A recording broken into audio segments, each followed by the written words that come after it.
مگسی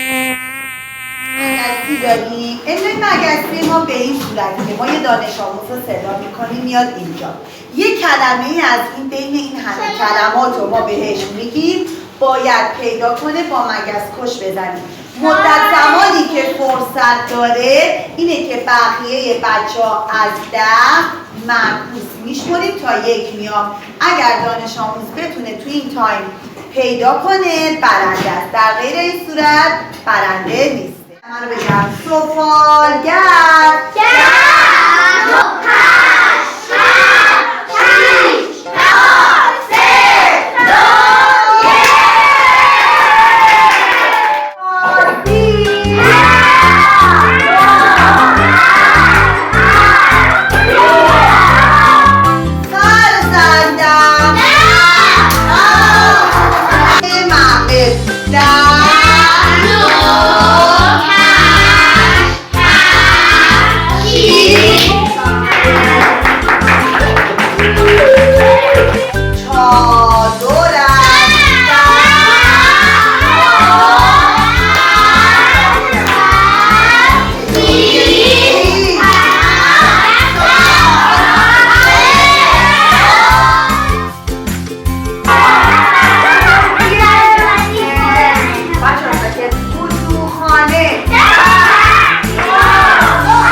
شما کلمه جمع با زیر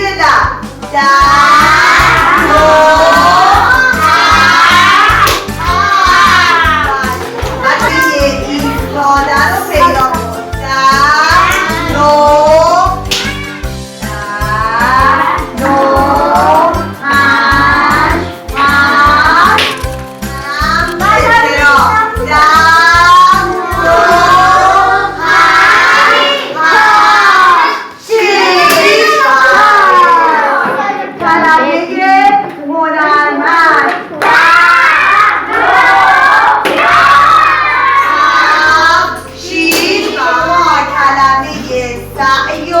پیدا کن. 10 9 8 بله مرسی. ایستاده رو پیدا کن. 10 یک کلاغ سوگلی. 10 بله. مادر بزرگ امام رضا. 10 9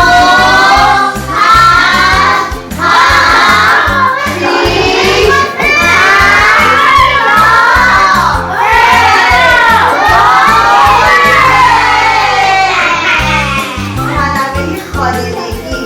10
فرقی با املای دیگه داشت؟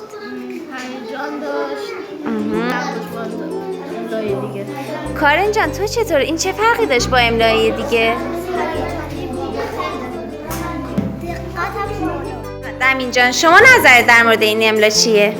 املاش خیلی هیجان انگیز بود. ما امسال در کلاس دوم کلی املاهای متنوع یاد گرفتیم. املای بدو، املای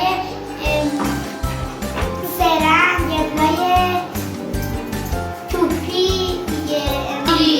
چیه؟